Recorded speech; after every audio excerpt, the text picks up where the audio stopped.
नमस्कार, good morning सभी को, राधे राधे। आशा करता हूँ, उम्मीद करता हूँ सब बढ़िया होंगी। अपना जैसा पहले बताया था, ह्यूमन रिप्रोडक्टिव सिस्टम के बारे में अपन पढ़ रहे थे। सामान्यतः जनन क्या होता है, जनन के कौन से स्टेप होते हैं, और उसके बाद नर जनन तंत्र के अंदर थोड़ा सा अपन ने परिचय पढ़ा था कि उसके अंदर नर जनन तंत्र के कौन से भाग होते हैं और उनके अंदर किस प्रकार से स्पर्म या शुक्राणु का निर्माण होता है। अब उससे आगे वर्षण के बारे में पढ़ लिया था। अब उससे अगले वाले टॉपिक को अपन शुरू करते हैं। अगला है शुक्राणु पथ। अब क्या होता है कि वर्षण के अंदर स्पर्म बनते हैं। ये कई बार नीट के अंदर पूछा गया प्रश्न है कि शुक्राणु किस प्रकार से वर्षण से निकलने के बाद सिसन तक किस प्रकार से पहुंचते हैं, उसका रास्ता क्या होता है, कहाँ कहाँ से आते हैं। और इस प्रश्न को या तो नीट में इस प्रकार से पूछा जाता है कि भाई आपको 2-3 स्टेप दे दिए जाएंगे, उनको आगे पीछे करके रखा है, या तो उनको आप व्यवस्थित कर्म में करना होता है, या 2-3 कर्म दे रखे होते हैं आपको कि इसमें से कौन सा शुक्राणु का सही पथ है। अगर मान लीजिए बीच में से काट के रखा है, जैसे सबसे पहले आपको दे दिया शुक्र नलिका दे दी, शुक्र नलिका के बाद सीधा अधिवर्ग दे रखा है, तो हो सकता है हाँ शुक्र जनन नलिका के बाद अधिवर्षण दे रखा है, 20 वाले पार्ट नहीं दे रखे, और आपको 2-3 नाम दे रखे हैं, अधिवर्षण, शुक्रवाक और उसके बाद स्खलन नलिका। तो इसका मतलब क्या, वो 20 वाले पार्ट नहीं दे रखे हैं, फिर भी राइट कौन सा होगा, वही जहाँ पर एक सीरियस क्रम में जमा होते हैं। ठीक है, अपन पढ़ते हैं शुक्राणु का पथ, पास गो ऑफ स्पर्म। अब इस सबसे पहले शुक्राणु का निर्माण कहाँ होता है, शुक्र जनक नलिका। शुक्र जनक नलिका कहाँ पाई जाती है, वर्षण के अंदर। वर्षण के अंदर कहाँ, वर्षण पाली के अंदर। कितनी संख्या होती है, 1 से 3 अति कुंडलित पाई जाती है। ठीक है, अब वर्षण नलिका के बाद ये कहाँ जाते हैं, वर्षण जालिका में।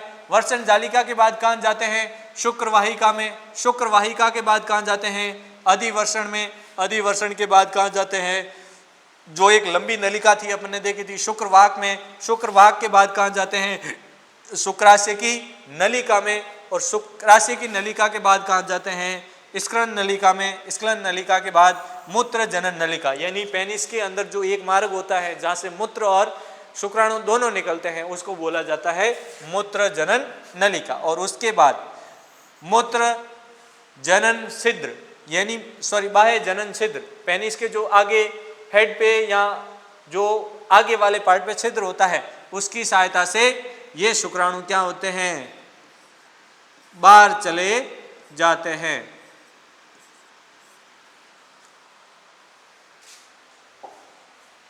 अब है, अपन ने देखा था कि वर्षण को पढ़ा था। वर्षण के अंदर क्या देखा था कि वर्षण के अंदर 200 से 250 वर्षण पालियां होती हैं।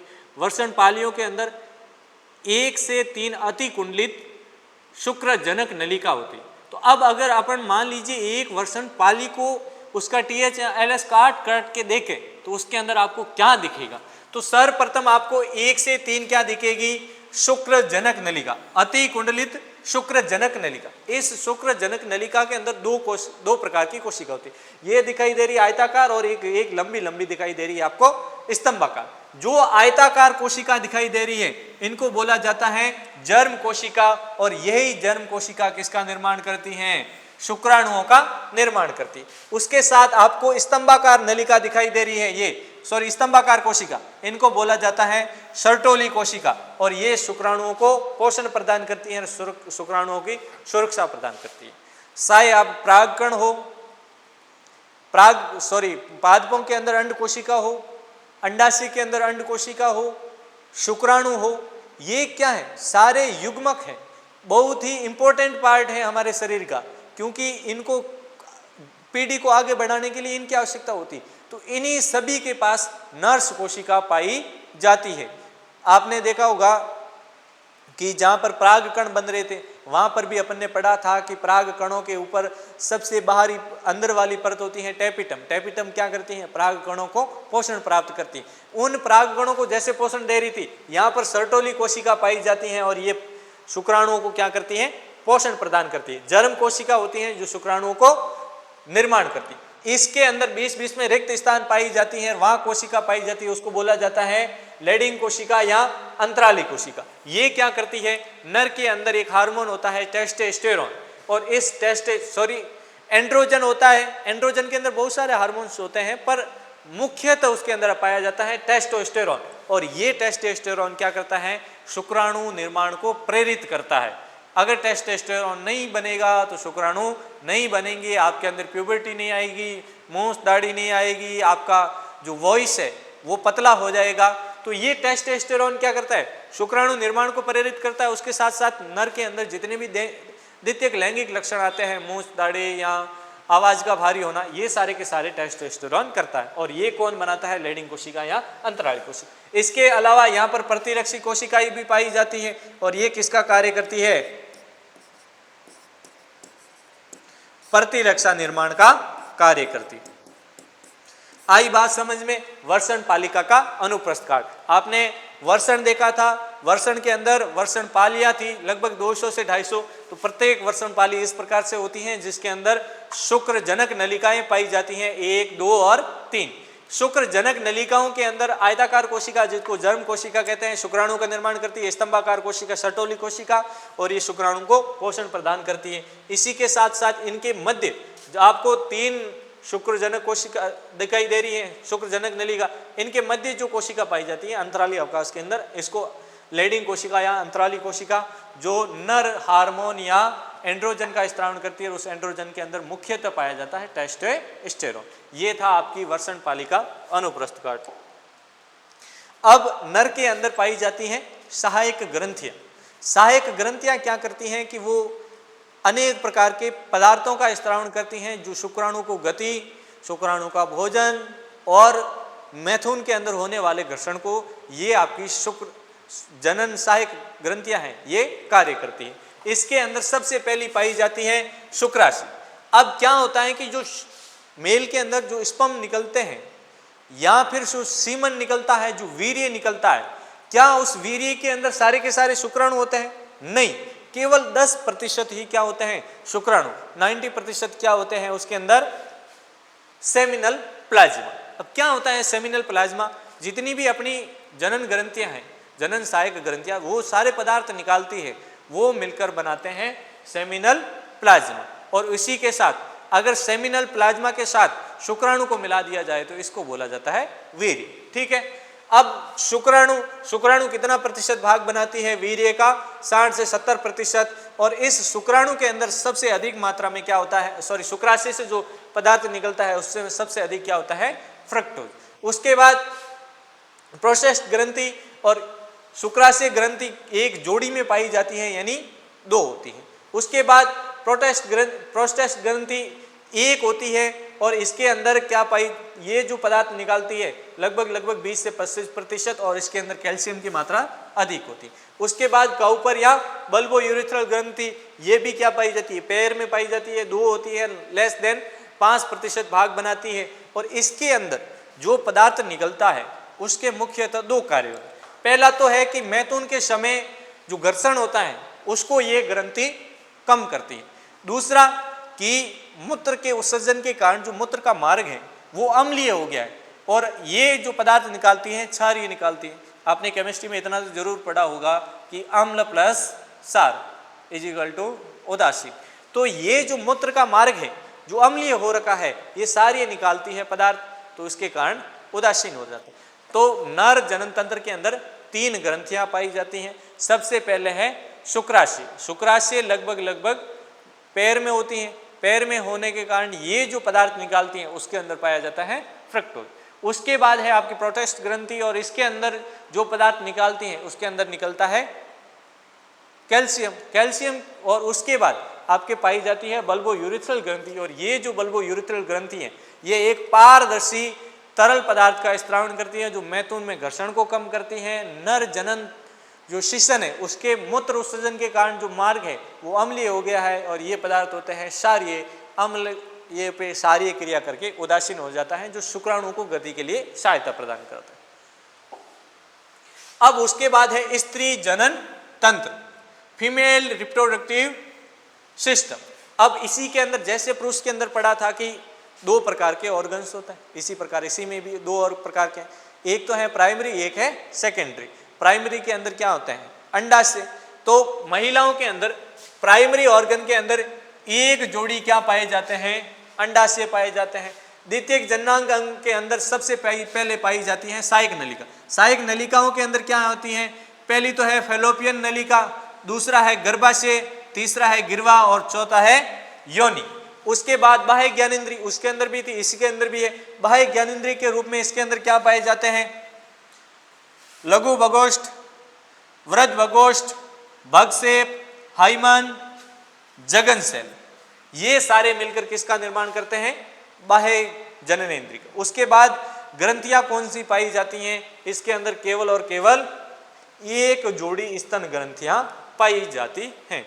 इन सभी का अध्ययन अपने को स्त्री जनन तंत्र या फीमेल रिप्रोडक्टिव सिस्टम के अंदर पढ़ना। आ जाओ, ये है महिलाओं के गर्भाशय या उनके जनन तंत्र का चित्र। ये उनके उदरीय भाग में पाया जाता है, ये अंदर की स्ट्रक्चर है। इसके अंदर सबसे पहले तो दो तो क्या पाए जाते हैं? इनके पास अंडाशय पाए जाते हैं। अब इन अंडाशय में किसका निर्माण होता है? अंडाणुओं का निर्माण होता है। जैसे वृषण में शुक्राणु बनते हैं, अंडाशय में क्या बनेंगे? अंडाणु बनेंगे। और ये अंडाणु, यहां से ये अंडाणु निकलेगा। ये अंडाणु निकलने के बाद इस शुक्रवाहिका के अंडवाहिनी की है उसके अंदर जाएगा। अब इसके अंदर जाने के लिए जैसे ही ये अंडाशय है, अंडाशय से जैसे ही निकलेगा और निकलने के बाद यहां पर इसको फिम्बरी के द्वारा, यहां पर अंगुली नुमा संरचना दिखाई दे रही है आपको इस प्रकार से। ये अंगुली नुमा जो अवस्था है इसको बोला जाता है झालर। अब इस झालर के आगे वाला पार्ट, ये थोड़ा सा फूला हुआ आगे वाला भाग है, इसको बोला जाता है कीपक। अब कीपक के ऊपर वाला भाग जो थोड़ा सा फूला हुआ भाग होता है जिसको बोला जाता है तुम्बिका। क्या बोला जाता है इस वाले भाग को? तुम्बिका। और स्पर्म और शुक्र अंडाणु के जो मिलने का जंक्शन होता है वो कौन सा होता है? तुम्बिका। इस तुम्बिका भाग के अंदर ही शुक्राणु और अंडाणु का निषेचन होता है। अब क्या होता है कि इधर से अंडाणु आएगा, इधर से शुक्राणु। अब शुक्राणु के पास गति करने के लिए पहुंच पाई जाती है, जबकि अंडाणु कैसे गति करता है? तो आपने देखा होगा कि जैसे पैरामीशियम के शरीर पर पक्षमाप पाए जाते हैं, वैसे के वैसे इस अंडवाहिनी के अंदर छोटे छोटे पक्षमाप पाए जाते हैं। वैसे ये एनसीईआरटी की बातें नहीं है, फिर भी मैं आपको बता दे रहा हूं कि यहां पर पाए जाते हैं पक्षमाप। ये पक्षमाप अंडाणु को क्या करते हैं? आगे की ओर गति करते हैं। अब तुम्बिका क्षेत्र है, ये थोड़ा सा छोटा क्षेत्र होता है और अंडाणु और शुक्राणु के मिलने का स्थान। अगर मान लीजिए यहाँ अंडाणु आएगा तब सामने से शुक्राणु आएगा तो निषेचन होगा, यहाँ से निकलने के बाद जब शुक्राणु आ जाएगा तो उसका निषेचन नहीं होगा। अब इससे अगले वाले भाग को बोला जाता है संकीर्ण पथ। कीपक, तुम्बिका और संकीर्ण पथ तीनों मिलकर किसका निर्माण करते हैं? अंडवाहिनी, फैलोपियन ट्यूब या डिंबवाहिनी। इसके तीन नाम, अंडवाहिनी कह दो, फैलोपियन ट्यूब कह दो या डिंबवाहिनी कह दो। ये तीन किसके भाग हो गए? अंडवाहिनी के। पहला कौन सा? कीपक, दूसरा तुम्बिका, तीसरा संकीर्ण पथ। इस कीपक के आगे अंडाणु को ग्रहण करने के लिए अंगुली नुमा उभार पाए जाते हैं जिनको बोला जाता है झालर। अंडाशय की संख्या स्त्री में 2। अब अंडाशय की संरचना 2 है, स्त्री के अंदर 2 अंडाशय पाया जाता है। तो अब क्या होगा कि 1 महीने में 1 अंडाणु बनता है, तो कौन सी अंडाशय है वो अंडाणु को बनाएगा। तो ये क्या करते हैं? ये अपने काम के साथ कम्युनिकेशन बैठा के रखते हैं। 1 महीने तो अंडाणु आएगा इधर से, दूसरे महीने अंडाणु आएगा इधर से। 1 महीने ये गर्भाशय काम करेगा, अंडाशय काम करेगा, दूसरे मंथ ये गर्भाशय काम करेंगे। अब इस अंडवाहिनी के बाद ये गर्भाशय वाला भाग गर्भाशय कहलाता है, ऊपर वाला भाग आपका कहलाता है फंडस। अब इस गर्भाशय के ऊपर 3 परतें या 3 स्तर पाई जाती हैं। सबसे बाहर वाली गर्भाशय की स्तर होती है जिसको बोला जाता है पेरीमेट्रियम। ये क्या करता है? ये सामान्यतः गर्भाशय को आकार देने का काम करता है। उसके बाद आपको दिखाई दे रहा है ये वाला भाग, इसको बोला जाता है मायोमेट्रियम। ये सबसे मोटी परत होती है और पेशियों की बनी होती है। अब इसके दो कार्य, दो कौन से कार्य, एक तो जब महिलाओं के अंदर प्रसव होता है या शिशु पैदा होता है तो उस ऐसी मायोमेट्रियम के अंदर संकुचन होगा जिसके कारण शिशु को बाहर की ओर गति प्रदान करेगी। तीसरा आपको ये रेड रेड दिखाई दे रहा है, इसको बोला जाता है एंडोमेट्रियम। ये एंडोमेट्रियम क्या करता है, जब महिलाओं के अंदर मान लीजिए यहाँ पर अंडाणु आया, उसके बाद भी शुक्राणु नहीं आया तो अंडाणु तो खत्म हो गया, तो ये अंडाणु यहाँ से होते हुए बाहर आएगा। बाहर आने को जब ये यहाँ पर आएगा तो जब आर्तव चक्र पूरा हो जाएगा महिलाओं के अंदर, तो जो रक्त के रूप में टूट कर बाहर आता है वो कौन आता है, एंडोमेट्रियम। जो लाल लाल रंग का दिखाई दे रहा है यानी ये रक्त के रूप में टूट करके बाहर आता है और इसको बोला जाता है एंडोमेट्रियम। तो अब मुझे बताएं गर्भाशय की कितने परतें होती हैं, 3। सबसे बाहर वाली पेरीमेट्रियम, केवल और केवल आकार प्रदान करती है। उसके बाद मायोमेट्रियम, 20 का भाग, बड़ा भाग, पेशियों का बना हुआ भाग, ये संकुचन के कारण प्रसव होता है और इसी के अंदर संकुचन होता है तभी जाकर ये क्या है, अंदर वाला या एंडोमेट्रियम टूटता है। जो पेट्स के अंदर या जो आर्तव चक्र के दौरान जो क्रैम्प आते हैं वो किसके कारण आते हैं, मायोमेट्रियम के कारण आते हैं। ये मायोमेट्रियम क्या करेगा, संकुचन होगा तो जो अंदर एंडोमेट्रियम है वो क्या होता है, टूटता है। अब इस गर्भाशय के आगे छोटा सा छिद्र पाया जाता है, आंतरिक छिद्र और बाह्य छिद्र, ये दोनों मिलकर बनाते हैं गर्भाशय गिरवा। ये एक पतला भाग होता है। गर्भाशय गिरवा के बाद एक संकुचनशील या एक कोमल भाग पाया जाता है जिसको बोला जाता है योनि, और योनि छिद्र की सहायता से बाहर खुलता है। अब योनि और गर्भाशय गिरवा दोनों मिलकर किसका निर्माण करती हैं, जन्म नाल या बर्थ कैनाल। गिरवा प्लस योनि क्या कहलाएंगे, जन्म नाल या बर्थ कैनाल। क्यों, क्योंकि शिशु का जन्म इसी योनि और गिरवा जो नाल है उसकी सहायता से होता है। अब अंडाशय, महिलाओं के अंदर एक जोड़ी अंडाशय उदर गुहा के अंदर पाया जाता है। इसकी आकृति कैसी होती है, बादाम जैसी। इसकी जो लंबाई होती है वो 2 से 4 सेंटीमीटर होती है। अंडाशय की स्थिति को बनाए रखने के लिए, अब अंडाशय यहाँ है, यहाँ पर बनाए रखने के लिए क्या पाए जाते हैं, ये आपको पिंक पिंक कलर के क्या दिखाई दे रहे हैं, स्नायुज या लिगामेंट कहते हैं जिसको। ये बहुत ही जरूरी होते हैं। क्यों, क्योंकि इस अंडाशय को यहाँ पर बांधने के लिए, यहाँ पर स्थिर रखने के लिए किसकी आवश्यकता होती है, लिगामेंट की आवश्यकता होती है। तो इस स्थिति को बनाए रखने के लिए लिगामेंट महत्वपूर्ण भूमिका निभाते हैं। इन्हें श्रोणी भित्ति और गर्भाशय भित्ति से जोड़ते। एक साइड ये श्रोणी भित्ति से जुड़ा होता है, दूसरी साइड गर्भाशय। गर्भाशय के कितने भाग, अंडाशय के 2 भाग होते हैं। अंडाशय की संरचना आगे पढ़ेंगे तब बताऊंगा मैं। बाहर वाले भाग को बोला जाता है वलकुट भाग और अंदर वाले भाग को बोला जाता है मध्यांश भाग। वलकुट भाग के अंदर पुटिका का निर्माण होता है यानी अंडाणु बनता है, और बाहर वाले भाग के अंदर जो मध्यांश होता है सेंटर के अंदर, उसके अंदर तरल पदार्थ भरा रहता है, अंतराली संयोजी ऊतकों का बना होता है। अब ये है महिलाओं के अंदर अंडाशय, जिस प्रकार अपन वर्षण पढ़ा था इसी प्रकार क्या है अंडाशय। अब इसके अंदर ब्लड को सप्लाई करने और जो अशुद्ध रक्त है उसको वापस लेने, इसमें से जो संदेश है उसको लेने के लिए तंत्रिका तंत्र वगैरह पाई जाती। तो आपको ये दिखाई दे रही है, ये तीनों क्या है, रक्त वाहिनी प्लस रक्तवाहिनी प्लस यहां पर मैसेज को लाने के लिए तंत्रिका तंत्र। अब इसके अंदर जहां से ये प्रवेश करती है उस वाले भाग को बोला जाता है हाइलम। उस वाले भाग को क्या बोला जाता है, हाइलम। अब ये पूरा का पूरा जो अंडाशय है इसकी भित्ति को क्या बोला जाता है, अंडाशय भित्ति।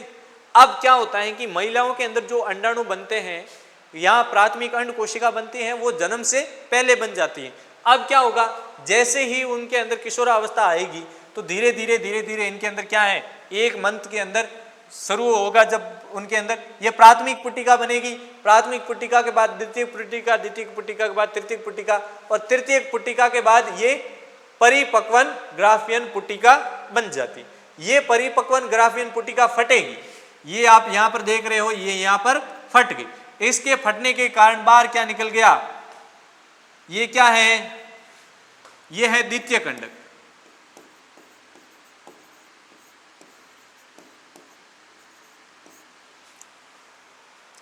एक मेरा क्वेश्चन कि अगर किसी महिला की उम्र 70 या 80 वर्ष है और उसने एक भी संतान पैदा नहीं की तो उसके अंदर अंडाणु कितने बनेंगे, तो आपका आंसर होगा 0। क्या होगा, 0। क्यों, क्योंकि अंडाणु निषेचन के बाद बनते हैं। अगर पहले जो संरचना बनती है उसको बोला जाता है द्वितीयक अंडक। मैंने अभी जो फैलोपियन ट्यूब के अंदर बताया था वो था द्वितीयक अंडक। द्वितीयक अंडक अगर निषेचित होगा तो अंडाणु का निर्माण होगा, नहीं तो अंडाणु नहीं बनेगा। तो ये जो आपकी परिपक्वन ग्राफियन पुटिका है, इस परिपक्वन ग्राफियन पुटिका फटेगी तो ये द्वितीयक अंडक निकलेगा। ये द्वितीयक अंडज अगर निषेचित होगा तो निषेचन के बाद अंडाणु का निर्माण होगा, अन्यथा नहीं बनेगा। अब उसके बाद ये अंडाणु तो बाहर निकल गया, पर जो अंडाणु के टूटने के बाद ग्राफियन जो पुट्टिका है उसमें से अंडाणु निकलने के बाद जो पीछे रह गया उसको बोला जाता है कार्पस लूटियम या पीतपिंड। अब ये पीतपिंड क्यों है, यहाँ पर इस पीले पीले ऊतकों का जमा हो जाता है, इसीलिए इसको पीतपिंड कहा जाता है। अब ये कितने समय तक वेट करेगा, ये लगभग 28वें दिन तक यहाँ वेट करेगा आर्तव चक्र में। अगर मान लीजिए उधर ये अंडा द्वितीयक अंडज जा रहा है, इसका निषेचन हो गया तो ये ग्राफियन पुटिका रहेगी, सॉरी कार्पस लूटियम या पीतपिंडक रहेगा, नहीं तो ये भी जब आर्तव चक्र शुरू होगा तो उसके बाद श्वेत पिंड बनेगा और उसके बाद दब्बा बनेगा और उसके बाद ये भी गायब हो जाएगा। अब जो आपका अंडाशय है, अंडाशय के पहले ही बताए थे कितने भाग हैं, 2 भाग, अंदर धमनी, शिरा और तंत्रिका, उसके साथ साथ ऊतक मिलकर क्या बनाते हैं, मध्यांश बनाते हैं। और इस मध्यांश के जो बाहर वाला भाग जहां पर ग्राफियन पुटिका बन रही है उसको बोला जाता है ब्लास्टोल। अब क्या होता है कि जैसे ही ये ग्राफियन पुटिका फटेगी और उससे द्वितीयक अंडज निकलेगा और इसको बोला जाता है अंडो उत्सर्जन। अगर आपसे पूछे कि अंडो उत्सर्जन किसे कहते हैं तो आप क्या बताओगे कि महिलाओं के गर्भाशय के अंदर और अंडाशय के अंदर जब ग्राफियन पुटिका परिपक्व होकर फट जाती है और उससे द्वितीयक अंडज निकल जाता है, इस प्रोसेस को बोला जाता है अंडो उत्सर्जन।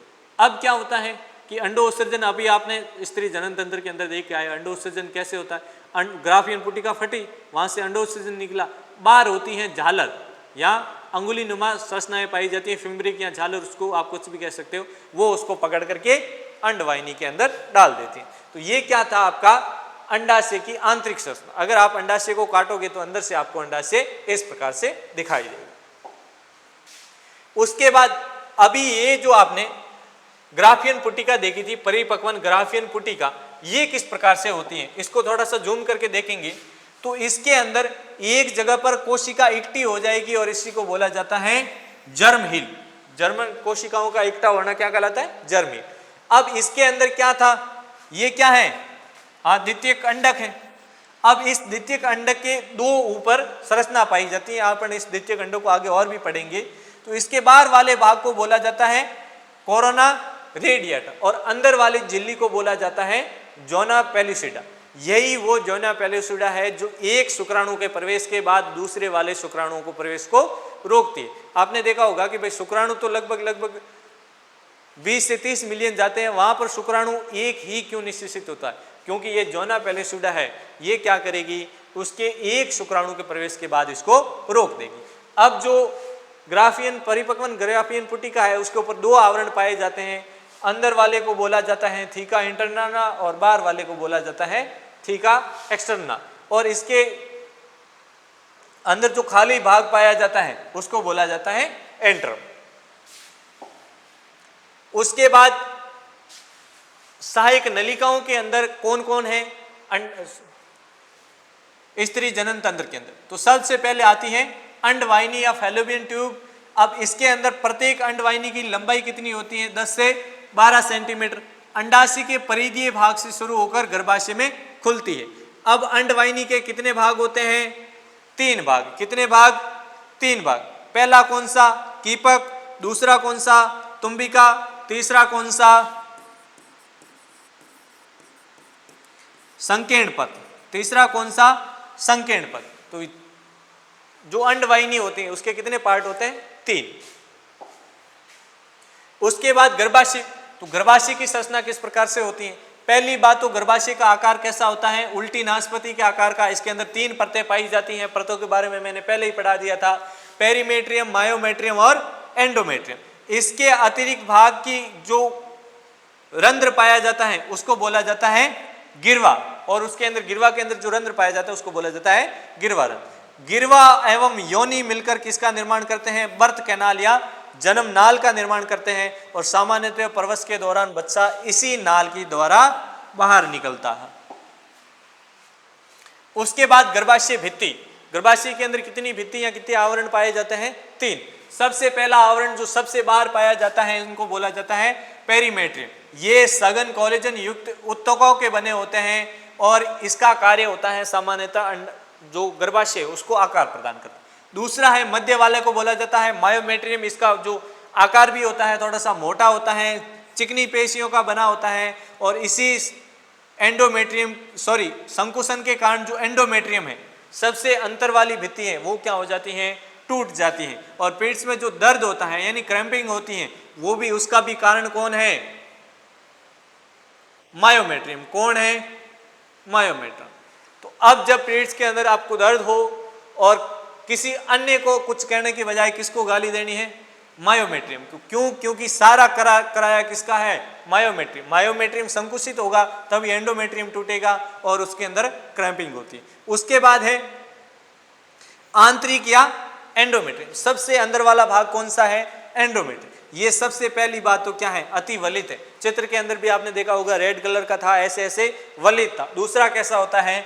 ग्रंथिल होता है। ग्रंथिल मतलब बहुत ही ज्यादा इसके ऊपर ग्रंथ जैसी पाई जाती है। उसके बाद ये रक्त आपूर्ति अधिक होती है, इसके ऊपर ऐसे ऐसे आवरण पाया जाता है, अधिक ग्रंथिल भी होता है, और इसके अंदर रक्त का आपूर्ति भी होती है। तीसरी बात कि ये आर्तव चक्र के दौरान हर माह टूटती है और नहीं बनती। आर्तव चक्र के अंदर जो ब्लड होता है वो कौन होता है? सबसे अंदर वाली एंडोमेट्रियम। और एंडोमेट्रियम को तोड़ने का काम कौन करता है? मायोमेट्रियम। मायोमेट्रियम के जब अंदर संकुचन होगा तो पहली बात तो जन्म होगा, चिकनी पेशियों का बना होता है, एंडोमेट्रियम टूटती है। इसका एक और कार्य है,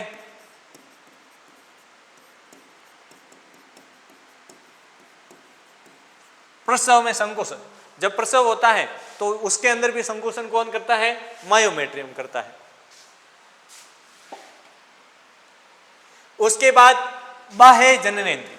महिलाओं के अंदर बाह्य जननेंद्रिय, पुरुषों के अंदर केवल एक सेशन था, महिलाओं के अंदर बाह्य जननेंद्रिय के रूप में यह पाया जाता है। अब सबसे पहले इसके ऊपर वसा उत्कों का जमा होता है, रोम होती है, त्वचा होती है, जिसको बोला जाता है जगन सेल। उसके बाद एक छोटा सा उभार पाया जाता है जिसको बोला जाता है भंग सेप, और ये पुरुष के अंदर सेशन के क्या होता है? समजात होता है।